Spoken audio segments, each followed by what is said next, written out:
Olá, sou a Natália Araújo, fisioterapeuta. Eu quero dar continuidade ao tema do vídeo anterior, onde eu falei sobre a dor como indicador nas áreas aí de fisioterapia do trabalho e ergonomia. No vídeo anterior, eu citei sobre alguns aspectos endógenos que podem sim contribuir para a modulação e redução de dor. Então, hoje o vídeo vai ser específico sobre isso, fazer algumas abordagens aí dos fatores hormonais e nessa relação com a atividade física. Por que atividade física? Eu, como profissional da saúde, fisioterapeuta, preciso levar o conhecimento e a conscientização aos trabalhadores, de uma forma geral, da importância do exercício físico aí em medidas de saúde, de prevenção de doenças aí, da obesidade, de vários outros fatores. Então, nós precisamos sim levar hábitos saudáveis, levar o conhecimento dos benefícios da atividade física, e hoje o meu papel será esse. Fazer abordagem aí dos sistemas hormonais aí na relação da atividade física, porque isso todo mundo tem acesso. Todo mundo tem acesso a uma caminhada diária, a uma academia, musculação, a práticas ao ar livre, ciclismo, corrida, enfim, existem várias modalidades, natação, e é importante que você tenha uma afinidade com uma delas e que ela seja o perfil indicado para você. E para isso, quem pode ajudar são os profissionais, tanto médico em relação se você tem alguma doença, algum diagnóstico médico já definido, é importante consultar o médico para determinar qual a modalidade que é importante, o educador físico, nem se fala, né? É essencial aí para indicar qual modalidade será melhor para você. O nutricionista também pode te ajudar bastante. E também os fisioterapeutas aí, durante um tratamento de alguma dor, né? Ou até mesmo na nossa área preventiva, né? É muito importante que a gente faça os encaminhamentos necessários. Eu estou dentro da empresa, eu estou constantemente orientando os trabalhadores para que procure os profissionais de saúde capacitados aí, de acordo com cada queixa. No final dessa abordagem que eu estarei fazendo sobre os sistemas hormonais e os neurotransmissores, eu vou fazer uma abordagem prática aí da parte da fisioterapia do trabalho em relação às tendinites, eu vou dar algum exemplo prático aí, e até mesmo questão de nexo ou não com o trabalho, para vocês entenderem que é importante a gente ter um domínio sobre essas áreas, né? Para uma investigação de nexo causal, mas isso eu vou deixar para o final, então vocês vão ter que me assistir até o final. O nosso corpo, ele é muito maravilhoso, muito perfeito, né? E é nosso dever zelar por ele. E muitas dessas ações partem de nós, dos nossos hábitos, da boa alimentação, enfim. Se livrar do sedentarismo. Hoje eu vou falar especificamente sobre dois sistema nervoso e o sistema hormonal. De que forma? Atividade física. Então, vamos lá. Eu estou numa situação lá, fazendo atividade física, estou fazendo determinados tipos de movimentos. Agachei, corri, caminhei, estou na academia, enfim. Estou na natação, estou fazendo movimentos do corpo. Então, há o quê? Uma contração do músculo esquelético, né, da nossa musculatura.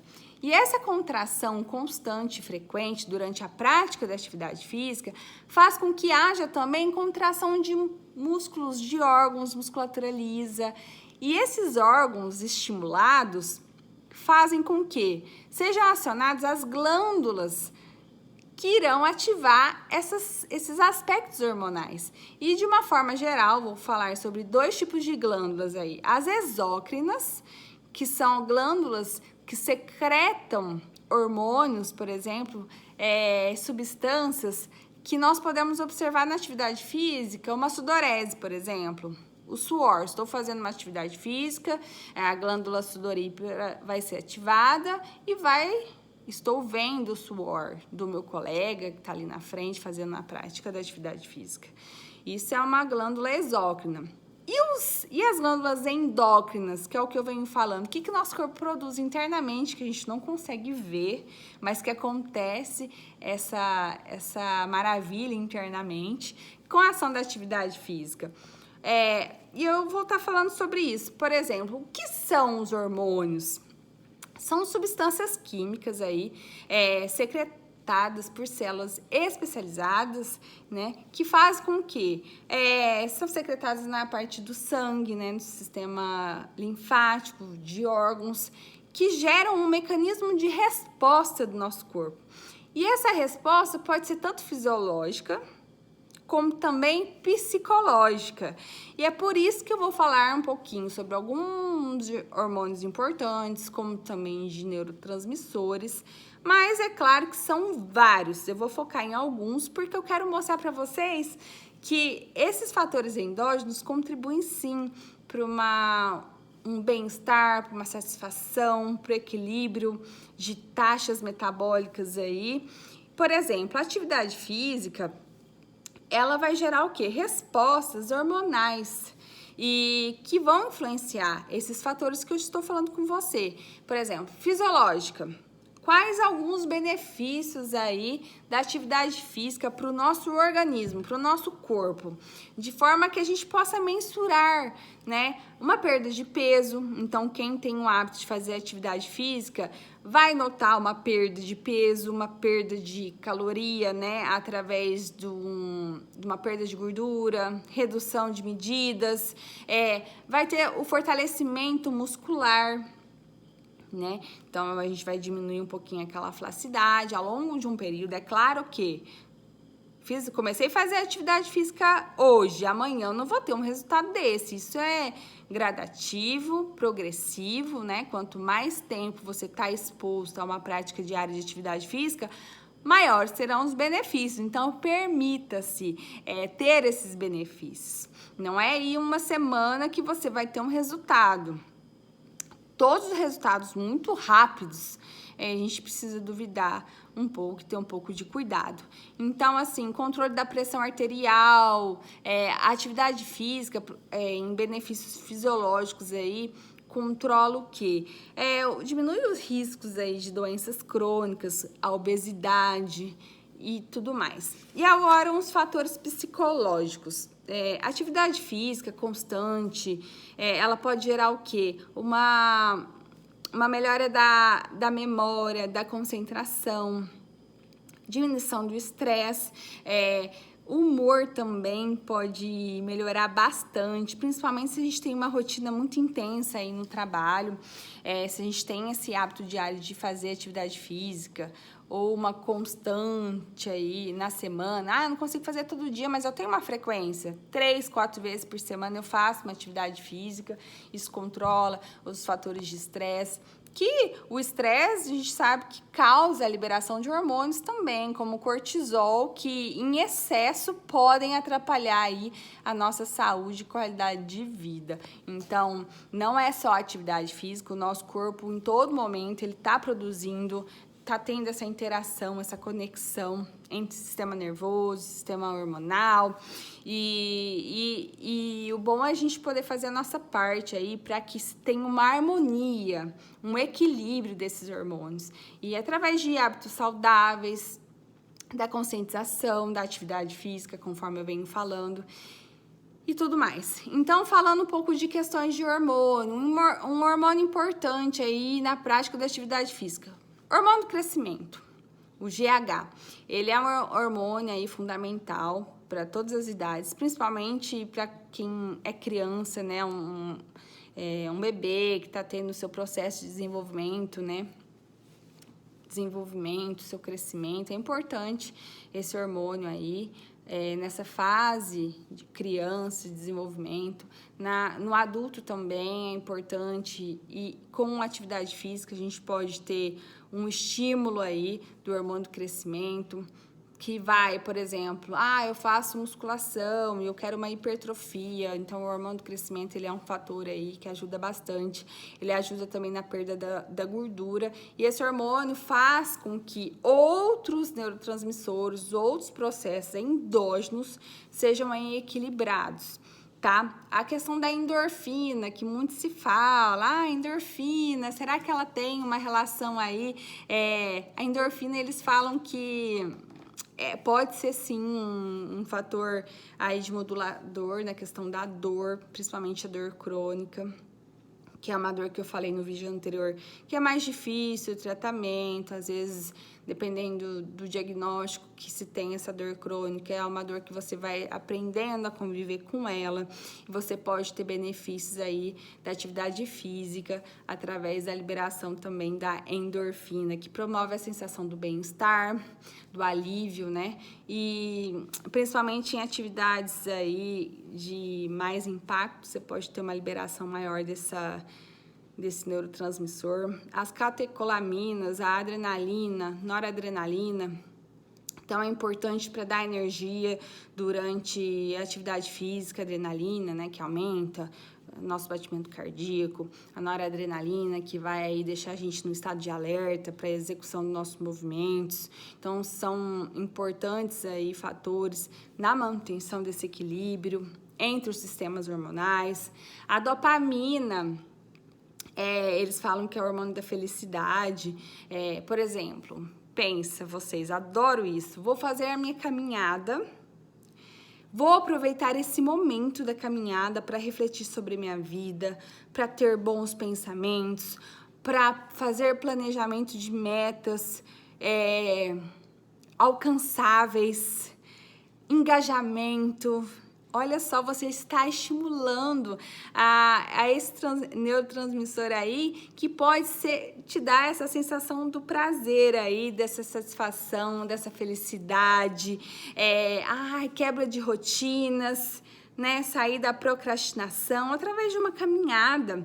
A serotonina, principalmente em atividades, exercícios físicos aí que a gente faz diariamente. Não, eu consigo, dentro da minha rotina aí semanal, fazer atividade física diariamente. Então, você pode usufruir desses benefícios da serotonina. É o neurotransmissor que melhora o humor, né? Deixa a gente mais feliz aí, longe do estresse. A questão da ocitocina, né? O hormônio do amor. Ai, que lindo. Promove também a satisfação. Vou dar um exemplo assim. Eu, Natália, gosto de fazer atividade física e de todas que eu já tentei fazer, uma das que eu mais gosto é a musculação, que é uma atividade anaeróbica. E às vezes nós estamos lá na atividade física, estou suando, estou cansada, a frequência cardíaca lá em cima, aquela correria toda. E às vezes eu penso assim, mesmo gostando, o que eu estou fazendo aqui? Se eu estivesse na minha casa, estaria tudo lindo, mas eu estou aqui sofrendo, o que eu estou fazendo aqui? Sim, a gente às vezes pensa assim, mas quando você chega em casa, que você toma seu banho, que você se permite relaxar, automaticamente nós já percebemos aquela sensação de satisfação, de dever cumprido. A sua disposição para o dia é outra. Claro que isso vai depender do horário que você faz atividade física, né? Quem pode fazer atividade física nos primeiros horários aí da manhã, melhor ainda, porque o dia todo fica mais produtivo. Mas tem pessoas que trabalham muito cedo, que não têm essa disposição, precisam fazer treinos noturnos, enfim. Isso vai particular de cada pessoa. O importante é essa satisfação pós-exercício, a gente consegue perceber isso todos os dias, né? E é muito gostoso, é aquela sensação de dever cumprido, que realmente eu fiz algo em benefício próprio, né? E sem contar que os efeitos psicológicos eu acho que são imediatos, nessa questão de diminuição do estresse. Às vezes estamos aí pensando em coisas que tomam, né, a nossa mente de preocupação, e a atividade física promove esse relaxamento da mente, do corpo, e é muito bom. E a questão da dor, onde entra tudo isso? Todos esses hormônios, esses neurotransmissores que eu citei, algum deles, eles vão contribuir desse processo de modulação da dor. Por quê? A atividade física, ela promove essa regulação dessa concentração desses sistemas hormonais, desses neurotransmissores, através de sistemas endógenos. Então, claro que isso tudo vai depender do quê? da frequência da atividade física, da intensidade, da duração. E quem pode te orientar melhor sobre a modalidade é o educador físico, que entende o seu caso, que faz uma boa anamnese, que procura saber se você tem algum problema de saúde, por exemplo. O médico com certeza vai te orientar sobre a melhor modalidade.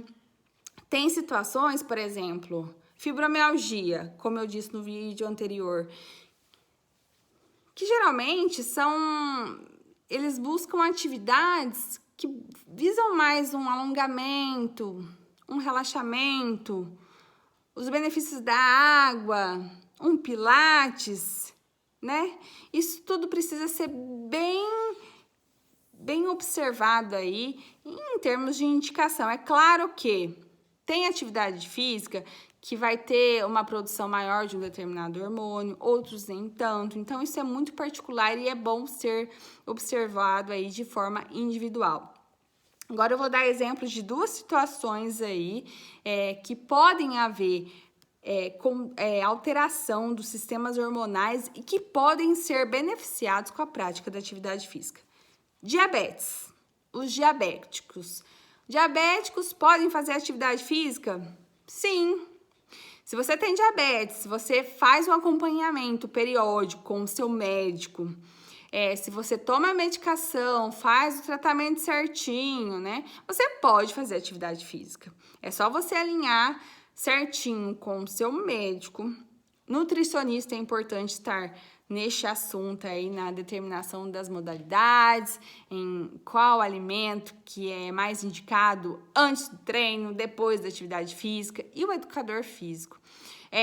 A diabetes tem, assim, a questão da deficiência da insulina. Então, temos aí a diabetes tipo 1, que tem a ausência da produção da insulina, e a tipo 2, que tem a insulina aí, mais prejudicada, aí, o que torna ser mais resistente nessa captação da glicose. Durante a prática da atividade física, nós o quê?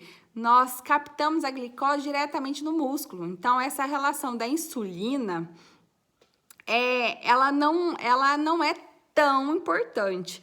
É claro que existem outros fatores moduladores também, e a prática da atividade física por diabéticos é recomendada sim, desde que se tenha esse amparo aí do seu médico que te acompanha, do nutricionista que vai indicar o melhor alimento pré e pós atividade física, porque pode acontecer, dependendo do ritmo da atividade que você for fazer, pode ter, sim, situações de hipoglicemia. Então, é importante ter 3 profissionais linkados, o médico, o nutricionista e o educador físico na definição de modalidade, para você ter os benefícios aí desses fatores hormonais para a redução da sua dor, para a melhora da sua disposição. Mas, de um modo geral, quais os benefícios da diabetes? Aumenta a taxa metabólica, né? E é um grande fator importante aí nessa captação da glicose. Outra coisa que torna resistente a captação de glicose. Tecido gorduroso, né? Torna a insulina mais resistente. Então, se você é diabético, se você é sedentário, é mais um motivo aí de você procurar uma atividade física regular, frequente, para usufruir desses benefícios. Outro fator importante é a alteração da tireoide, do TSH. Então, a tireoide, né, tem a produção de determinados hormônios, que na prática T3 e T4, e esses hormônios são fatores fundamentais na questão do metabolismo. Por exemplo, eu tenho hipotireoide. Quem são essas pessoas com hipotireoide? São pessoas que têm redução, né, da deficiência na produção do hormônio da tireoide. Então, o que isso me causa? Um cansaço, uma fadiga mais rápida, uma falta de energia, aumenta o peso corporal, Então, o exercício físico, é claro que em questões de alteração da tireoide, o principal é que tenha o seu diagnóstico médico, que faça o tratamento certinho, de acordo com o que o médico determina, e uma especialidade médica muito importante para acompanhar pacientes com alteração da tireoide, tanto o hipotireoidismo quanto o hiper, é o endocrinologista. Claro que existem outros médicos, por exemplo, no caso das mulheres, que são as mais afetadas dessa alteração da tireoide, o médico ginecologista, em exames preventivos que devem ser feitos de forma anual e periódicos, pode solicitar esse exame laboratorial para avaliar como que está o seu hormônio aí da tireoide. Então, é importante que tanto a diabetes como qualquer comorbidade aí tenha, sim, um tratamento do médico especialista. Mas na parte de exercícios, o hipotireoidismo, como tem essa diminuição, essa deficiência dos hormônios da tireoide, isso pode deixar aquele trabalhador que tem o hipotireoidismo cansaço, com baixa disposição. Então, essa pessoa ela vai ter mais dificuldade de fazer uma atividade física regular. Mas pode ser uma grande alternativa aí para você ter esse equilíbrio de todos esses sistemas hormonais aí, endógenos, para que você tenha maior energia. Isso vai contribuir para que você tenha uma qualidade de vida melhor. Então, o exercício físico ele vai ser bem indicado para você, tanto exercícios aeróbicos, corrida, caminhada, como também ciclismo, como também anaeróbico, que é a musculação e outras modalidades. O hipertireoidismo é o contrário do hipo. São pessoas que têm um aumento da produção hormonal. Isso faz com que as pessoas que têm hipertireoidismo, ou seja, eu tenho um metabolismo mais acelerado, tenham insônia, o nível de estresse pode ser aumentado. São pessoas muito ativas, que podem ter um risco maior do sistema cardiovascular. São pessoas que podem ser, sim, muito beneficiadas com a prática da atividade física, que vai ter como benefício a questão do controle desses sistemas hormonais. E uma pessoa agitada, uma pessoa que tem insônia, dificuldade de dormir, que é muito estressante. Olha todos os benefícios que eu falei anteriormente, pode sim ser beneficiada com a prática da modalidade correta. É claro que o hipertireoidismo precisa ter um cuidado maior com exercícios de alta intensidade, com alta carga aí, para não ter um problema aí cardiovascular maior. Então, é o médico, é o nutricionista, neste caso específico, o educador físico, para determinar quais atividades, modalidades mais indicadas para o hipertireoidismo. O que ele ganha aí de precioso? Uma melhora da qualidade de sono, uma melhora aí. Isso é tão importante, eu falei no vídeo anterior também, a importância de dormir e ter uma boa qualidade de sono, porque durante o sono nós temos aí a ativação do hormônio do crescimento, GH, tem outros hormônios aí, moduladores, que eles só se apresentam durante o sono. Então, assim como a atividade física é importante, o momento de dormir e uma boa qualidade de sono é fundamental para a manutenção dessa saúde e aí prevenção de outras complicações aí. Enfim, eu acho que o que eu tentei passar para vocês eu consegui e quero dar o exemplo, por exemplo, na questão das Ler-Dorts. Para quem é fisioterapeuta do trabalho, é muito comum em determinados tipos de segmentos aí de empresas, essa relação das tendinites, dos membros superiores aí, em relação com o trabalho. Então, eu vou dar o exemplo, por exemplo, síndrome do túnel do carpo, que é aí uma alteração dessa região do punho, onde quando é diagnosticada pelo médico, o trabalhador está com síndrome do túnel do carpo, tem uma dor localizada na região de punho, dormência, formigamento, perda de força, e muitos destes casos são evoluídos para caso cirúrgico. E, muitas das vezes, esse diagnóstico médico, síndrome do túnel do carpo, ele é difícil diagnóstico de fator causal. Muito se fala da relação da síndrome do túnel do carpo com o ambiente laboral. É uma patologia, né? Um problema aí que tem fator com o trabalho? Pode sim acontecer, e geralmente as pessoas associam com movimentos repetitivos, movimentos muito manuais. Eu trabalho em ambientes de movimentos repetitivos, eu vou ter a síndrome do túnel do carpo. É relacionado ao trabalho. Só que, para você afirmar que essa síndrome tem relação com o trabalho, por conta de um movimento repetitivo, por exemplo, não tem embasamento. Por quê? Nós ergonomistas, nós fisioterapeutas do trabalho, precisamos avaliar qual é a tarefa.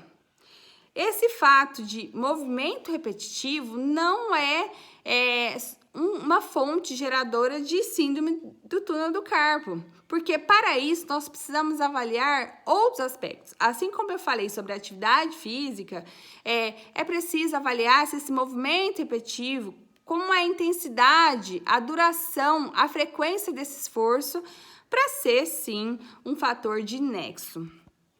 E a síndrome do túnel do carpo, que vem a ser uma dor aí, considerada aí uma das Ler-Dorts, pode ter relação direta com a diabetes. Pode ter relação direta com uma alteração da tireoide. Então, é por isso que o fisioterapeuta do trabalho precisa estar atento a esses fatores. Por quê?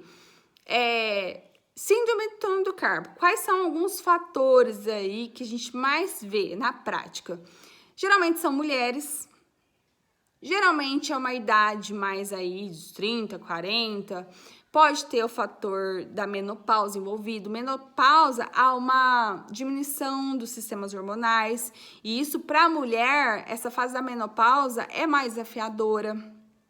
Porque esse descontrole hormonal, se não for reparado aí com um médico específico, pode sofrer danos. E sim, as tendinites, podem surgir mais alterações. Então, a síndrome do túnel do carpo tem fator hormonal envolvido. Então, quem tem alteração da tireoide pode sim desencadear, gerar uma predisposição à síndrome do túnel do carpo e ser a raiz, né, do problema. Então, o fisioterapeuta trabalha nessa questão de nexo causal entre a relação de um trabalhador com queixa, com diagnóstico de síndrome do túnel do carpo, com agente de exposição, né?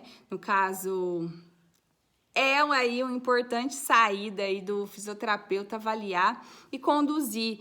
Tem nexo? Tem. Se não tem nexo, né, de dar as condutas certinho, os encaminhamentos necessários para que se chegue a um resultado importante, tanto para a empresa que visa cuidar, né, daqueles trabalhadores que têm alteração, colocando eles em situações, em postos de trabalho com menos risco, ou também, se não tem relação com o trabalho, o fisioterapeuta do trabalho tem a missão de encaminhar, de orientar, de conscientizar aquele trabalhador a novos hábitos, a novas condutas, e vem a somar aí no resultado final, que é a preservação da vida, preservação da saúde, né? E principalmente de uma equipe multidisciplinar, de multiprofissional envolvida.